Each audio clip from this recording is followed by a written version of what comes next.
In the early 2000s, a teenager named Eben and his father would regularly go hunting in the Georgia backcountry. When Eben turned 14, his father befriended a very wealthy landowner in Georgia who offered them access to one of his best private hunting areas. And just a couple of days later, on October 5th, Eben and his father would take him up on the offer. They woke up super early and they drove out to the edge of this property that was actually fenced in. And they went to a main gate where they had the combo that this guy had given them. They punched in the combo, opened up the gate, drove in, shut the gate, locked it, and then continued down the access road. They followed this road for about 2 miles where it came to a stop right outside of this huge forest. They parked their truck, they got out, they put on their gear, and in the pre-morning darkness began hiking into the woods. Even though they were there primarily to hunt, Eben and his father secretly enjoyed just hiking around the woods and camping out, and any chance they got to extend their hunting trips, they would, even if the hunting wasn't good. And so since they spent a ton of time in the woods together, they noticed almost immediately when they walked into this particular forest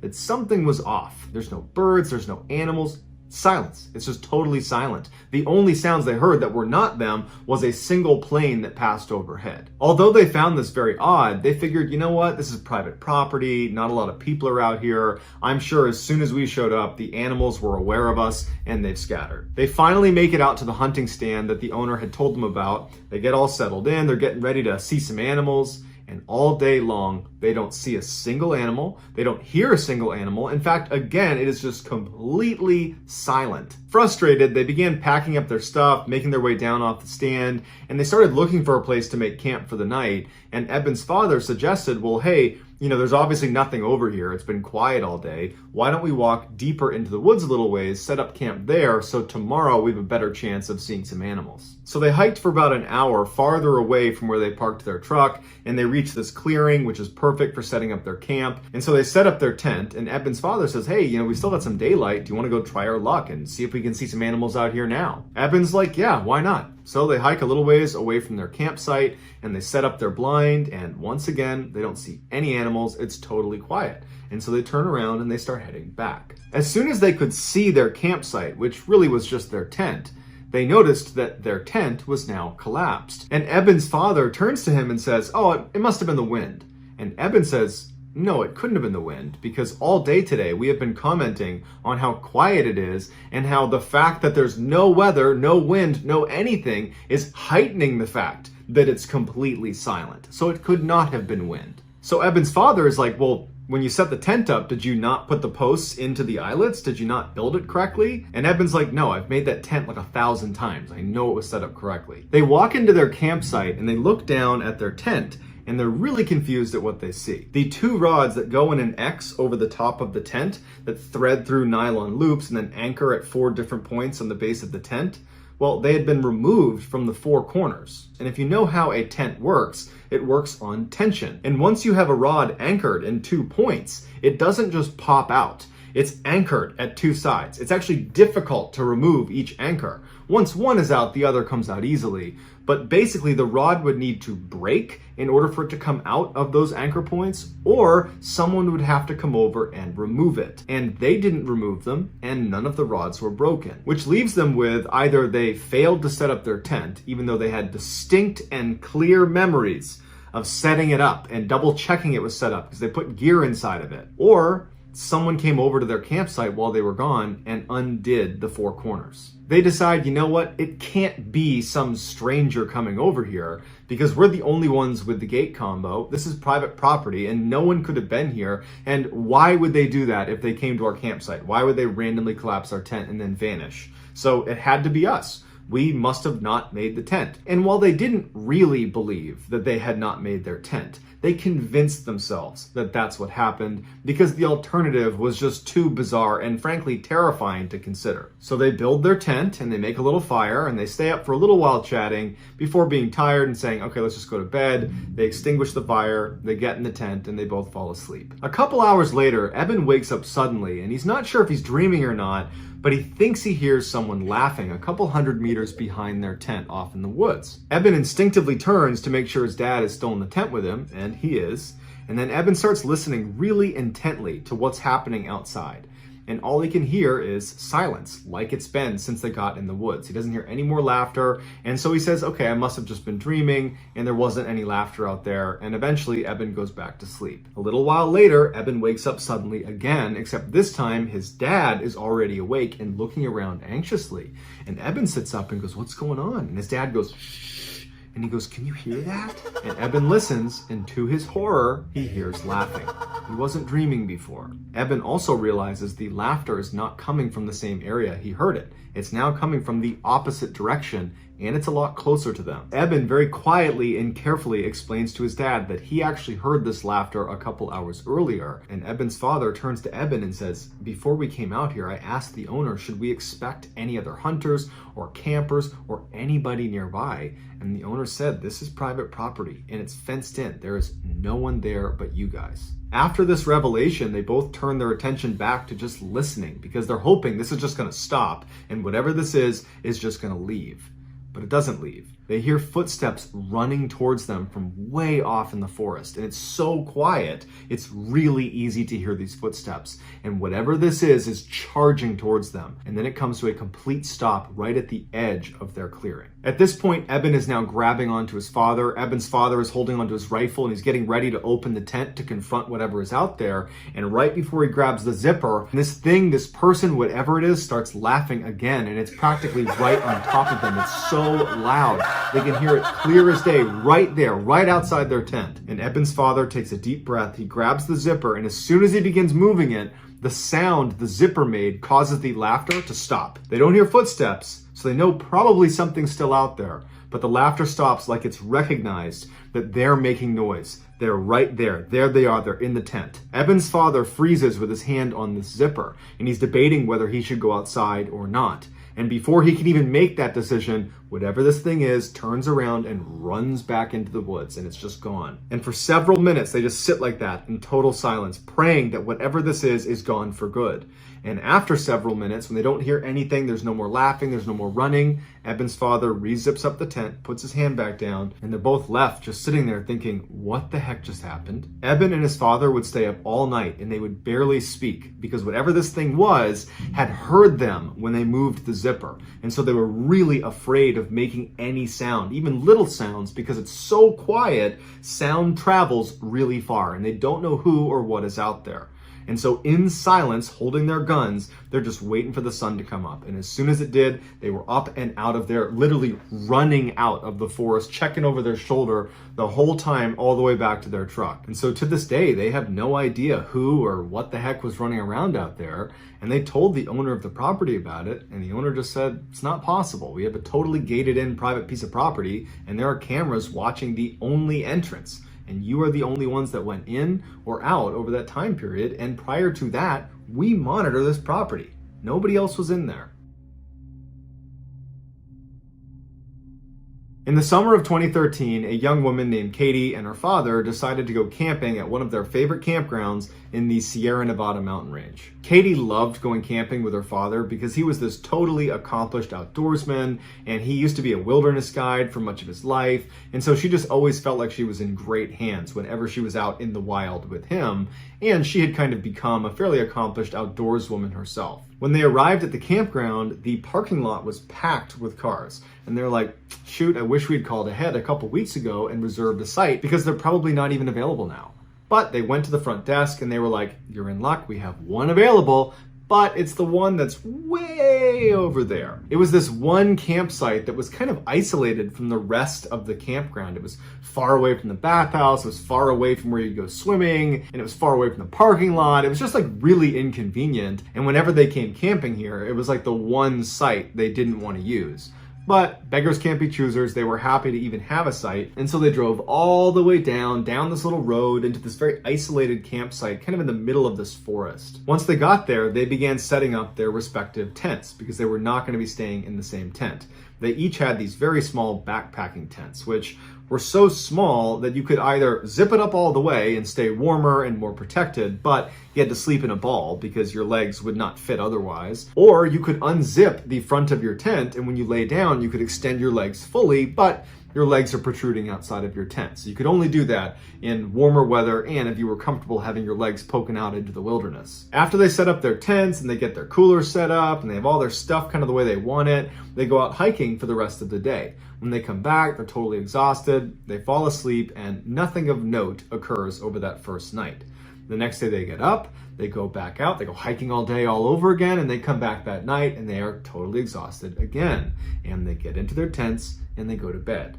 And this night, something of note would happen. At about 3 a.m., Katie wakes up and she hears footsteps walking towards the campsite from a little ways off. They're in the woods somewhere. And she's thinking, okay, it's got to be my father because he's diabetic and every night he gets up to go to the bathroom maybe 3-4 times, and he probably was just walking to the bathhouse and now he's walking back. But she realizes the bathhouse is over here, not over here. So what is he doing walking towards the campsite from this side? The footsteps come out of the tree line, they come into the clearing that is their campsite, and they stop about 2-3 meters outside of Katie's tent. Now there were no windows on Katie's backpack tent, there was just little vents at the front and the back that kind of pointed down, and so she couldn't see out anyways, and there was no illumination out, so you can't even pick up a silhouette.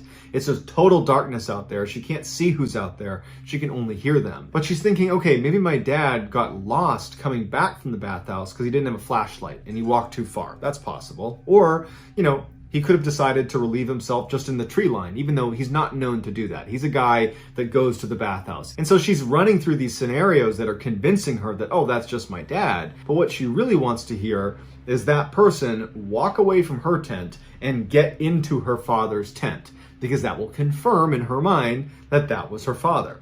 And so she's sitting here waiting for that confirmation, and she hears the footsteps again, but instead of walking around her tent to her father's tent, this person walks right up against her tent very quickly. And they clearly begin leaning over her little tiny tent because she can hear them breathing right above her. And this is when she realizes, that's not my dad. And as she's having this terrible revelation that some stranger is outside her tent right now, she has an even worse revelation. It was a warm night that night, so she was sleeping with her tent unzipped and her legs poking out the end. She musters the courage to begin slowly retracting her legs back inside of her tent. But before she's able to do that, this person stands up, turns, and starts walking towards the base of her tent where her legs are. She's completely frozen and terrified about what's about to happen. But this person doesn't stop at her feet. They keep moving and in fact start circling her tent. But because they were making a lot of noise and walking around her, it allowed her to pull her legs back into her tent without, this person hearing her.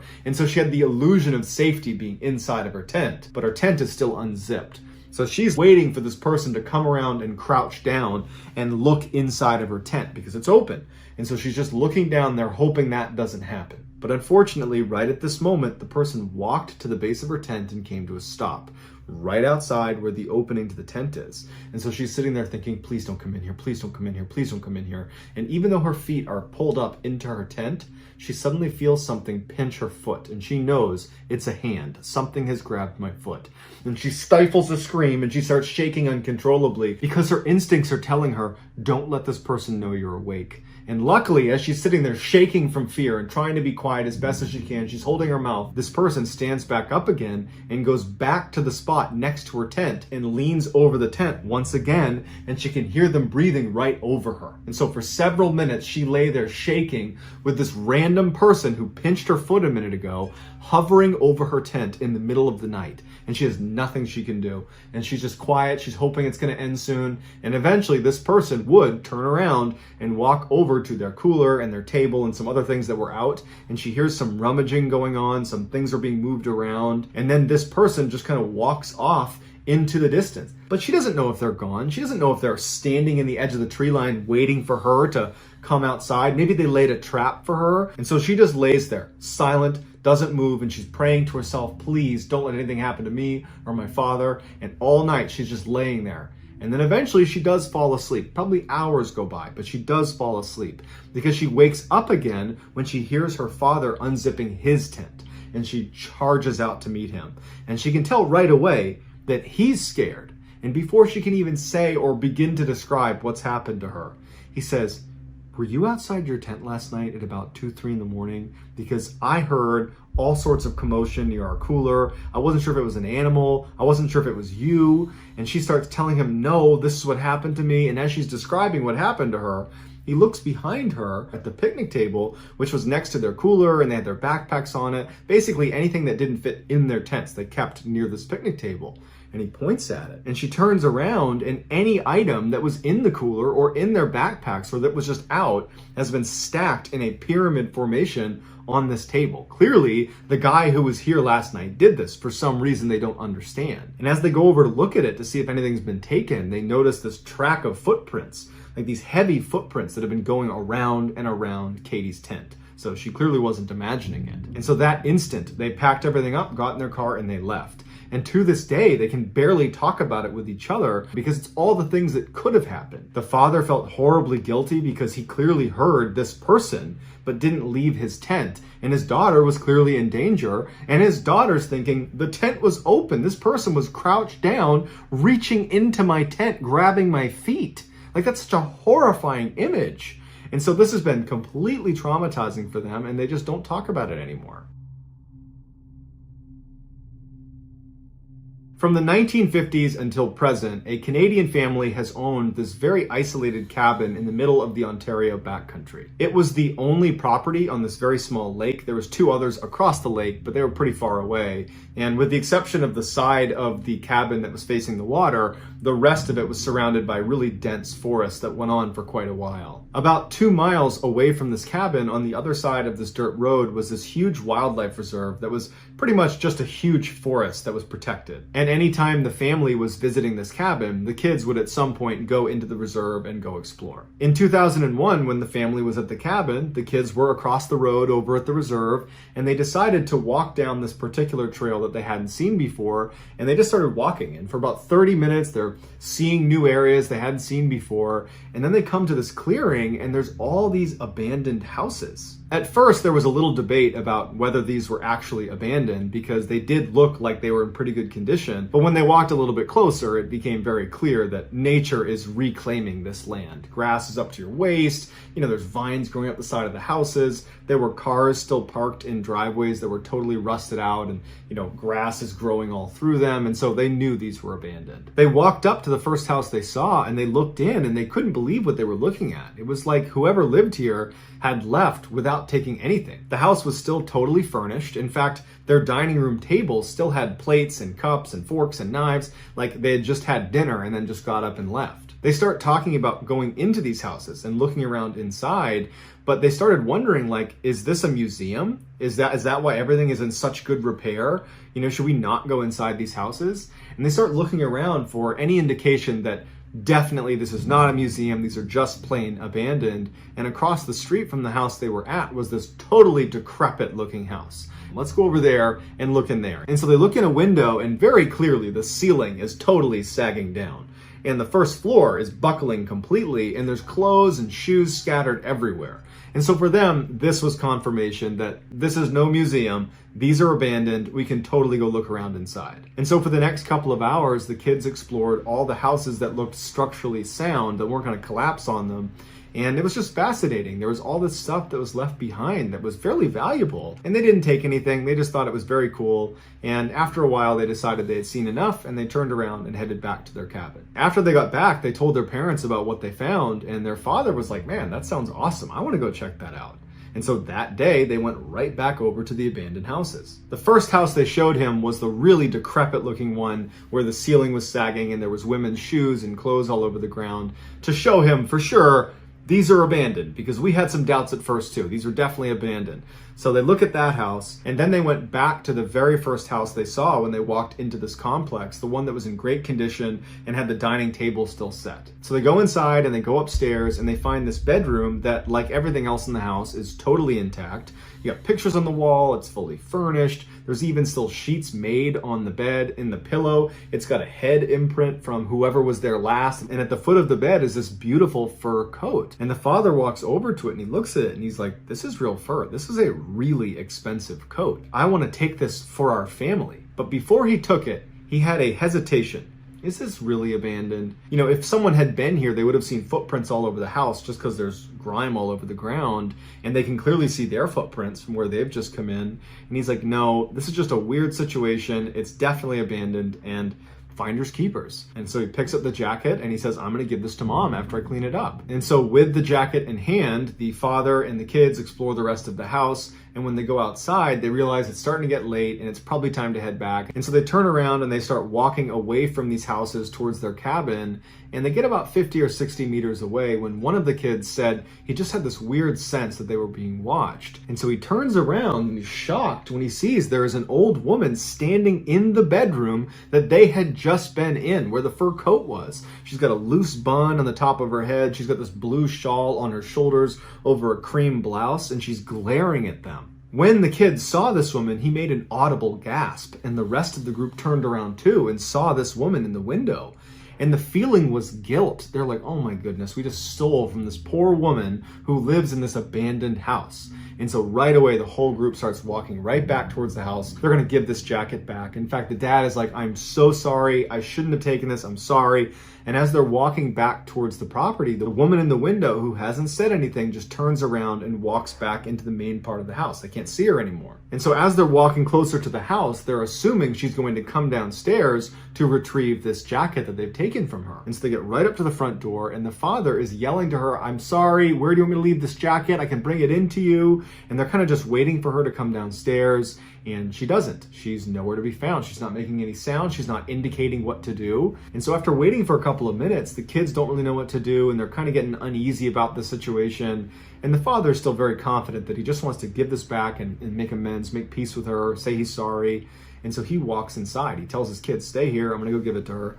And he goes inside and he disappears upstairs. And then all of a sudden from across the street in that decrepit house with the caved in ceiling, they hear one of the second floor windows come slamming down. And at the same time, their dad comes charging down the stairs, no jacket with him. And he's saying, go, go, go. And the kids are spooked from the window getting slammed and they start running away until they're about 100 meters away from these houses. And they stop and they're panting and they're out of breath. And the kids ask their dad, what happened? And he says to them, I looked everywhere upstairs and I could not find that lady. I don't know where she is. Either she's hiding from us or something, but I happened to be looking out at that other house. Something caught my eye. There was movement and I saw another person in the second floor of that building that's falling apart. And I watched them slam the window. And then as soon as I did, I heard someone yell, get out. And I ran out after you guys. Now the kids and the dad are absolutely terrified and they want to leave, but they also want one more look at these buildings before they do. And when they had run away, they had stopped behind this big group of trees that obscured their view to the buildings. They were out of sight. And so they begin to peek their heads around the tree until they can see the building and they can't believe what they see. Standing in the window of the fur coat room is not only the old woman, but also a very tall man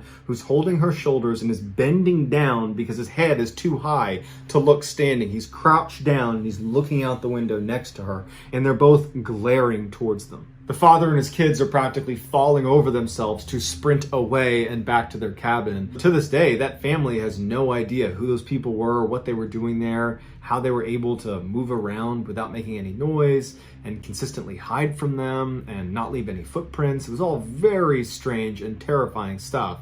And then the government ended up demolishing those houses almost immediately after they were there. And so they'll never get any answers because everything's gone.